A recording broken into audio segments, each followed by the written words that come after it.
This video talks about how it feels to quit nicotine and also how to do it relatively easy. It's pretty easy once you figure it out.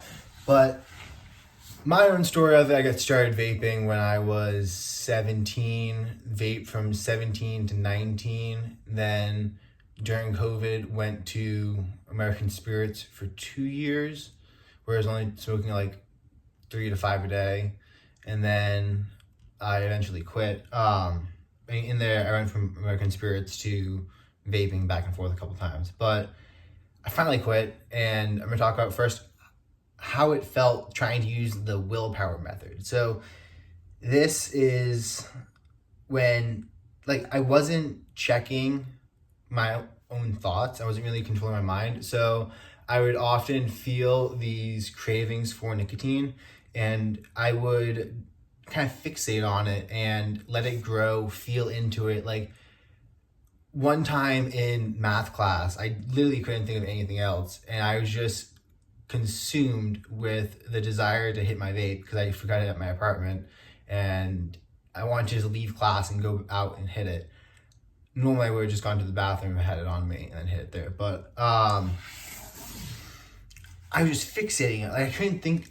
I wasn't allowing myself to think of anything else, and all I was thinking about was how much I wanted to hit it right then. So it's this, the wanting and then the withholding from yourself creates the craving, because you're like, I want it, and then you're like, but I can't have it. But I really want it, but I can't have it. And that is the craving. That is it can actually manifest itself as pain in the body. I've had my sinuses completely stuff up, feel like your head's getting squeezed in a vice from all sides, like your brain, headaches from trying to quit this way, because it's a very bad state of mind to be in. Why want, but I can't have. It's such a bad state to be in that you see little kids throw temper tantrums at the grocery store when they really want something, but the parent says, you can't have it. That's literally what that feeling is, manifesting itself in that child's behavior, because the child doesn't really have any filter or control between their thoughts and their actions. But that's what that feeling feels like, is them throwing a temper tantrum, ah! Except when you don't express it that way, you just wind up feeling it in your head still, but you're not letting go of the feeling by acting it out, because you look crazy if you did that. Anyways, that unpleasant feeling is in your head, it's in your body, it sucks. Literally sucks. And I always eventually came back to vaping. And there's a period where I tried to quit vaping by using other methods like a patch, and it doesn't really, it doesn't address the root cause of the issue, which is why you think you want nicotine. Because the addiction isn't necessarily completely physical. It's also the mental aspect of wanting to have the nicotine. You have to destroy that aspect of it before you can really be free. Because I'd go on the patch. I went from 20 to 10 to, I think the smallest is 5, and then I would start wearing, doing one patch for, initially do it for 24 hours, I do one patch for 36 hours, and that's kind of progressively lengthened it like that. But I never killed the thing in my head saying, isn't nicotine good? I always thought nicotine was good. I always looked forward to putting a new patch on, and I was a lot more even throughout the day. And if you probably took all the nicotine out of the patch, I wouldn't have noticed, because this patch fell off sometimes. And it wasn't the physical side effects. It wasn't the physical side effects created by the lack of nicotine that was doing it for me, because there are physical side effects created by just the withholding. Those are so much worse. So then I came across, actually one day my brother came back from his apartment, because he was living in Providence at the time, and he came to visit my house, and I'm like, did you get any cigarettes in the car? He's like, no, I quit. I'm like, you quit? Because he started basically vaping and doing everything the same time I did. And I was just like, what the fuck? You quit? Like, so you don't have cigarettes for me? Shit. Yeah, it sucks. And I was like, okay. I don't want to be like that one person in the family because, like, I don't know, I can't let my brother think he's better than me just because he was able to quit when we both tried and failed in the past to quit. So I was like, shit, I gotta quit right now. And I was like, how do you do it? He's like, I read The Easy Way. It's a book. I think it's on Audible. It's courses. It's literally, the message is out there. I got the audiobook. I prefer the audiobook. You can get the physical book. Hell, man, it's probably like $3 on eBay. So Easy Way to Quit Smoking by Alan Carr. He also applies it to vaping and to probably now he also has it for the pouches, but it was just an easy thing to listen to. And it talks you through how, like, it goes through all the reasons why you tell yourself just you smoke, and it just thinks through them. And it's like, you like the taste? What do you mean you like the taste? Like, the cigarettes taste like shit. You're definitely not smoking because you like the taste. Then it's like, yo, you like doing something with your hands? Like, I don't know, why does it have to be a cigarette? I'm just going to end it there because he goes into way more. And I don't want you thinking, if I misrepresent his ideas, that the book's bad. The book's amazing. Like, I would highly get it. But he also talks about how quitting shouldn't hurt. Like, when you wake up in the morning and you haven't smoking, like, that, it's not that big of a headache, but, like, you feel a little off, you're kind of craving that first cigarette of the day, the first nicotine pouch, the first vape hit, whatever you want. That's the worst it gets. Like, and that's not that bad. Like, that's really not that bad of a feeling, because the half-life of nicotine, I think it's like 3 hours, 4 hours. I'm sure someone will correct me in the comments, but, like, the chemical goes away really quickly. So most of the withdrawal you're feeling isn't actually the chemical leaving you. Well, it's a little bit. It's a minor headache. I took aspirin for a week. I was fine. But the main, like, knock you on your ass side effects just come from the withholding and the craving that you feel for it and entertaining those thoughts. So I eventually learned to replace the craving. I'd be like, I want to smoke, I want to hit this. And the moment I thought that, I would replace that with the thought, I'm happy to be free. And eventually I'd be like, I want to smoke, and then just cut it off right there. Like, no, I'm not entertaining that thought about wanting to smoke. I'm happy to be free. And I just kept doing this, and then, I don't know, practice makes perfect. Eventually went from, and I just cut it right there. I'm like, nope, I'm happy to be free. So I didn't even finish the thought before my brain cut it off, because it kind of recognized where in the brain it was coming from or how that thought felt, and it just cut it off. And it's like, nope, I'm happy to be free. And then another 2 weeks later, just keep practicing this, I had the thought, I'm happy to be free. I'm like, dang, I just did it. Like, I just completely changed my first thought. Because, like, you can't really change your first thought directly, but you can implement a better second thought. Like, if you have something impulsive hop into your head, you can pause, replace that with another thought, and then go act upon that. If you want to punch someone, you can pause for a second, be like, no, just gonna slash your tires. Anyways, there's other ways of doing it. You can, but eventually through constantly cutting off the first thought and implementing the one you want to actually use. Here's a good one. When I was doing a lot of AI programming and I was new to coding, I got like so many issues, so many technical issues, so many IT issues I had to handle myself at my job. And I just came to the conclusion that I have to view this as a puzzle, not a problem. Because when you view a problem, you're like, it's not working. Like, why is it not working? But a puzzle, like, you don't often throw a Rubik's Cube against a wall because you can't solve it. You just like, that's interesting. I think I might be able to get it next time. But I mean, problems, I've wanted to throw my mouse against the wall numerous times because my computer wasn't doing what I wanted to do. But, like, switching your mindset. So now I replaced the first thought of any sort of anger at my work or for why it's not going through or working as quickly as I wanted to. I'm just like, puzzle, not problem. and it just pops into my head because I practiced thinking it. I put it on a sticky note, and I made myself read it every time I was getting frustrated. And it takes some mental willpower in there. And part of replacing a thought, meditation helps with this. Just sitting down, being mindful, what's really helpful is not constantly distracting yourself with social media, music, audiobooks, because that allows you to be more conscious of your thoughts while you're doing the process. But also during the first week when I was quitting, I just put the audiobook on, listened to it, I think 4 times during that week. And it's like a 5 or 6 hour audiobook. But I just listened to it whenever I could, basically, just to keep the message in my head and be like, this is how I want to program myself. Because I mean, thoughts that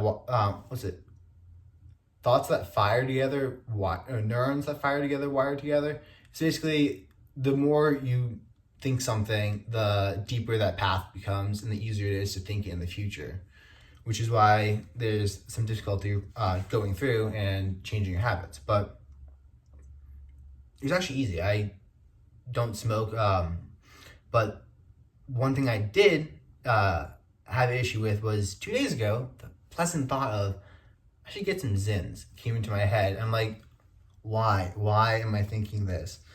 I don't know why. I haven't used nicotine in literally like a year, but because I was at a party and I hit someone else's thing, which was a year ago, but I haven't owned my own stuff in ages, because I quit, 3 years ago? Yeah. But the thought was just in my head, and I was like trying to get rid of it, couldn't get rid of it, and I started fixating it, and then I pulled into a gas station parking lot, and I just sat there, and the thing that just came to my head is I'm going to do some Wim Hof breathing right now in order to help me regulate my dopamine levels so that I can then think clearly, because what the fuck am I doing here? I'm at a gas station parking lot 20 feet from like buying nicotine that I haven't bought in literally years. I was like, okay, so I'm going to show you what the Wim Hof breathing is, but it's basically you want to breathe through your belly so that expands, not necessarily your chest, but like you can also do a 2-part where you go, so it's like out your belly and then up your shoulders. But I'm just going to show you what it was. It's 30 deep breaths through your mouth or through your nose, and then you hold it for 3 minutes. I'm going to pause it right when I hold, and then I'm going to restart it before I exhale the breath, and that way you're not sitting here looking at me for 3 minutes, but I can better explain to you the mental state that puts you in afterwards. So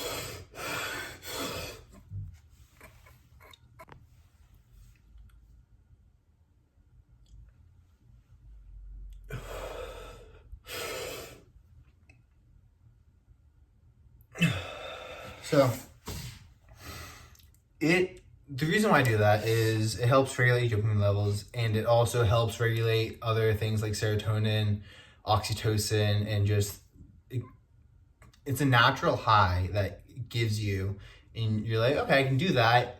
And then afterwards you're like, okay, my dopamine feels better. I can think more rationally. I'm not necessarily completely being driven from that dopamine side of my brain, because that's something you have to realize is when have the energy, when you're well fed, when you're well rested, when you're relaxed, you have the willpower, you have the forward thinking of being like, why would I buy a vape? Why would I buy anything if it's just going to get me addicted again? And you can clearly think it out. You're like, that's stupid. Why would I do that? I quit.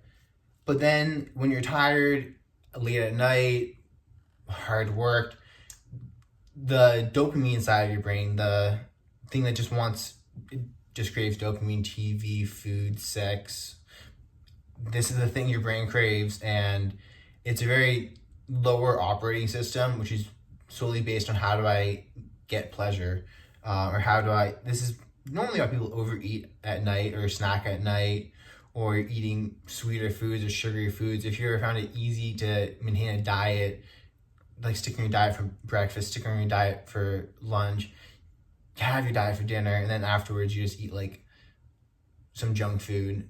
That's why. It's literally a more dopamine side of your brain that's not, I think, looking at the future and planning for the future.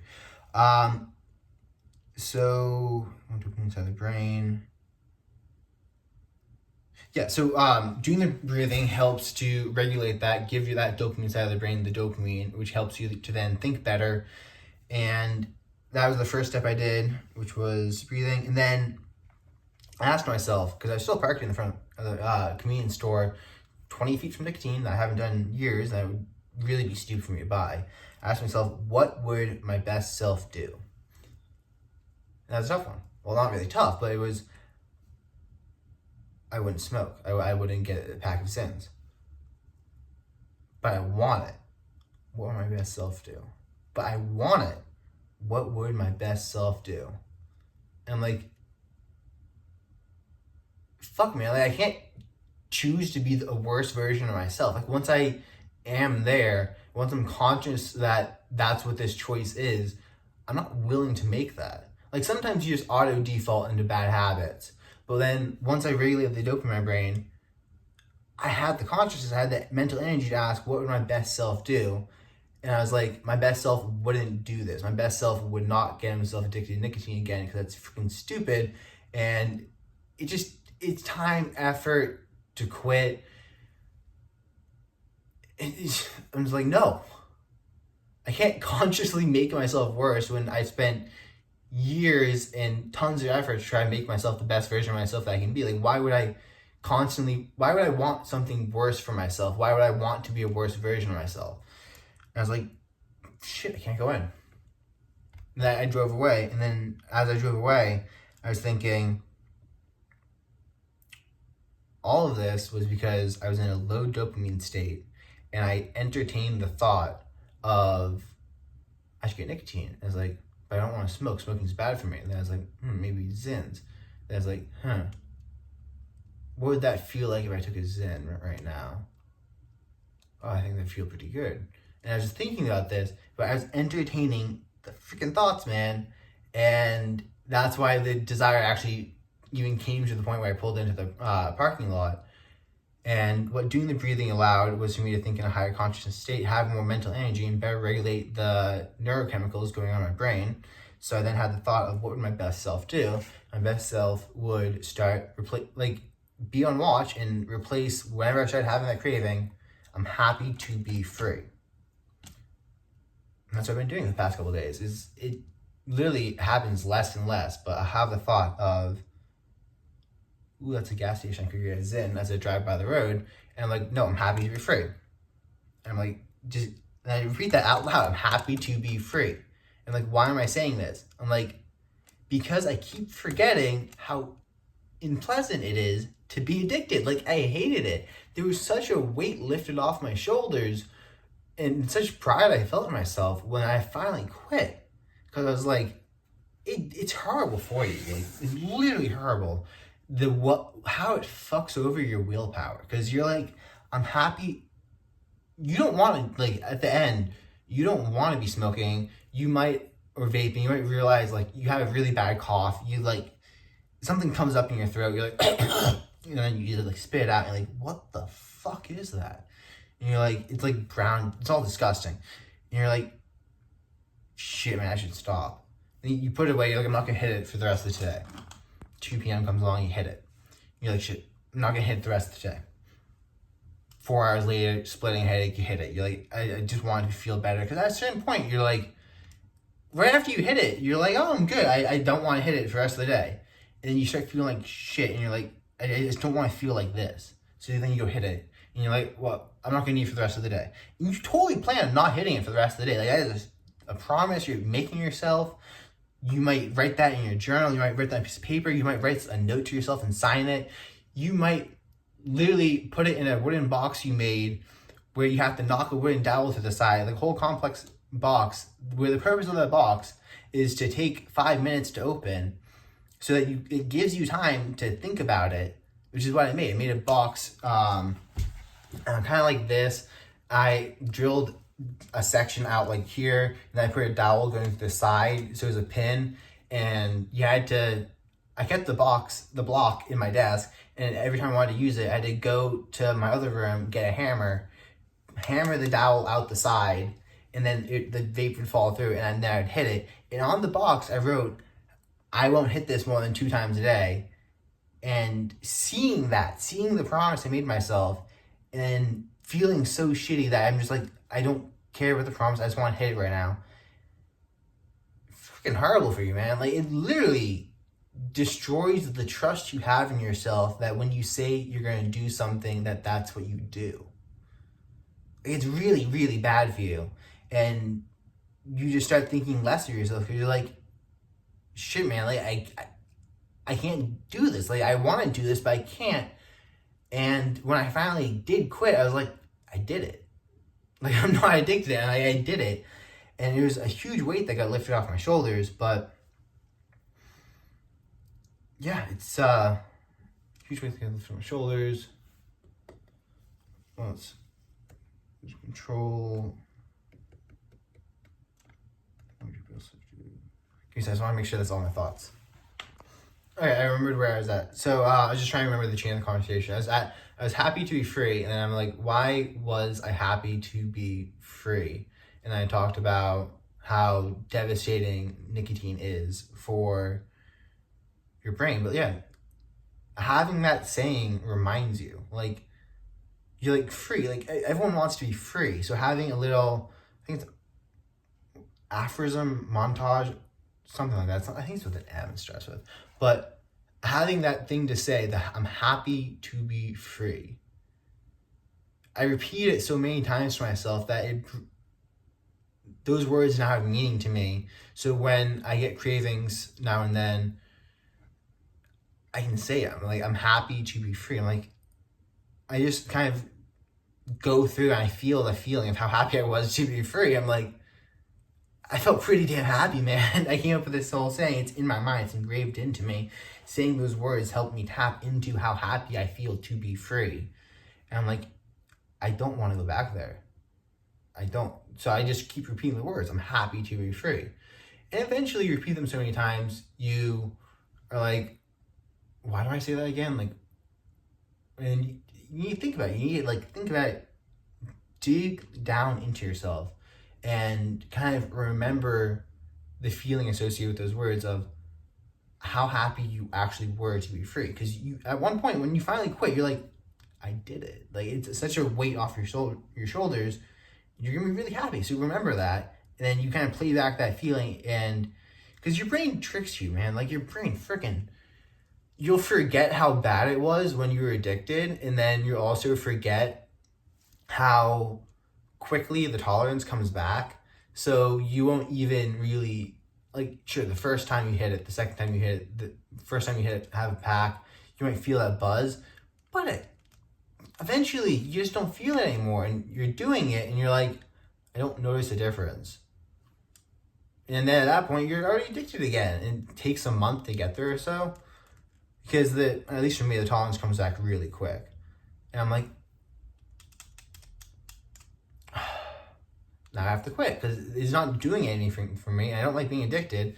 So I just think back to it. I'm like, happy to be free. I am. What else can I add to this?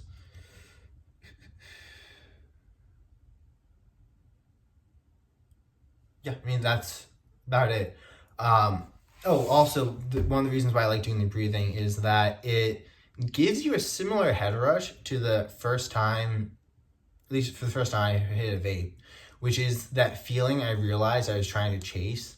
The whole, I literally the whole reason I even did nicotine was just trying to chase that head rush feeling, which I don't know why I feel enjoyable, but I find that feeling very enjoyable. And that's the one thing the book and I disagree on is they're like, nicotine isn't enjoyable. And I'm like, but I find it is.